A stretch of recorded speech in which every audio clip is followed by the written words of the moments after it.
Looking to take your building skills to the next level and dominate your opponents on controller? Well, you're in luck, because in this video, we've got the latest tips and tricks to help you perfect your builds and become an absolute beast on the sticks. So grab your controller, sit back, and get ready to take your gameplay to new heights.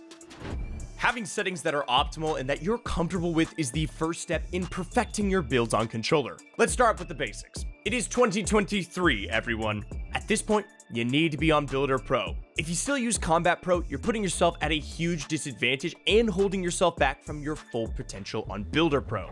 Everyone has to make the switch at some point, so just commit a few weeks into fully getting used to it, and you'll never look back. To have the most optimal binds as possible on controller, you need to be playing with paddles or with a claw grip. Using a controller with paddles allows you to bind the face buttons on the controller to a paddle on the back, allowing you to do things such as jump and switch mode without having to take your thumb off of the right thumbstick to press those face buttons. This allows you to always have control over where your character is moving and looking, even when pressing those paddles. All of the best builders in Fortnite, like FaZe Sway, Reet, Marrow, and Day, have all one thing in common. It's that they either play claw or use paddles. Their builds are always so fluent because they never have to take their thumb off the right stick to press any of their binds, resulting in full control over their builds and edits. Now, if you're looking to switch to paddles, you need to prioritize your switch mode bind and your jump bind so that your builds can be as fluent as possible.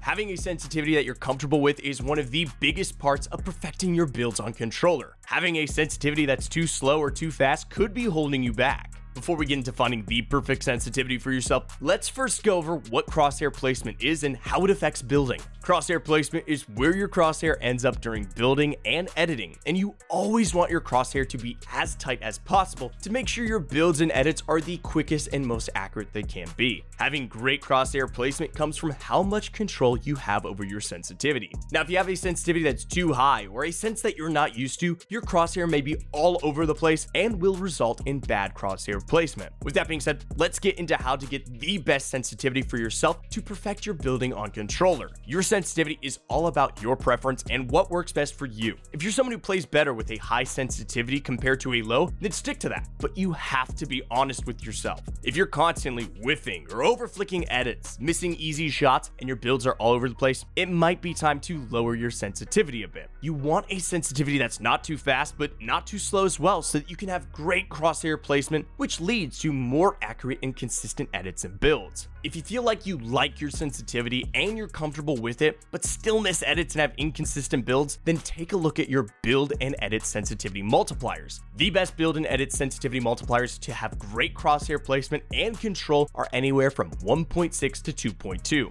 Anything over that or under will be either way too slow or way too fast. Start at 1.6, and if it's too slow, then continue to raise it until you feel comfortable. Now that your sensitivity is taken care of, let's get into how to train and perfect your builds.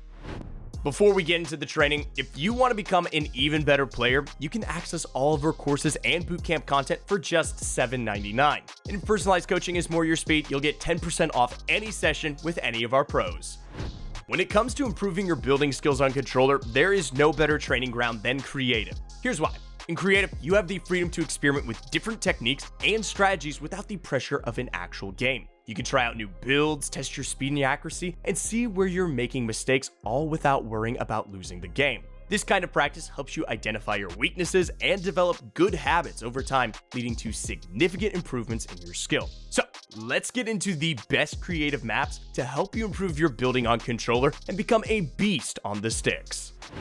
Other than having good settings that you're comfortable with, the most important part of being a good builder on controller is having great crosshair placement. Like we talked about before, crosshair placement is where your crosshair is during builds and edits. You always want your crosshair to be tight while building rather than loose and all over the place to make sure your builds are as quick and as accurate as they can possibly be. The best way to train your crosshair placement is through creative. This map has many different types of scenarios to help train your crosshair placement, and it's used by the top controller pros such as Marrow, Day, and Reet.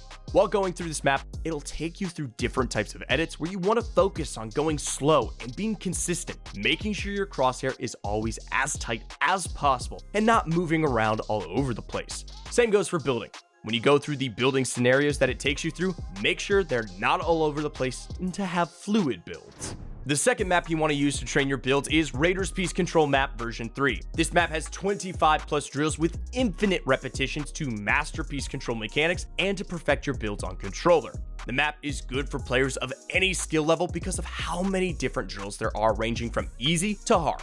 A huge part of being a cracked builder on controller is knowing how to piece control your opponent in a fight.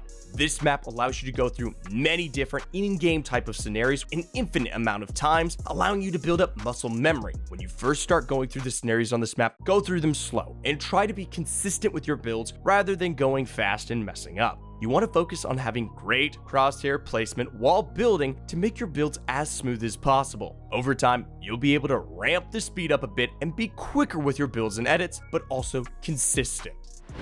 Now that you've got some piece control down as well as your crosshair placement, we're going to get into what will really make you cracked at building on controller, and that's high ground retakes and build moves. Now, everyone knows Phase Sway and how he has an unlimited amount of high ground retakes, but most of his retakes come from just expanding off of the more basic retakes that everyone should learn, which we're going to go over now.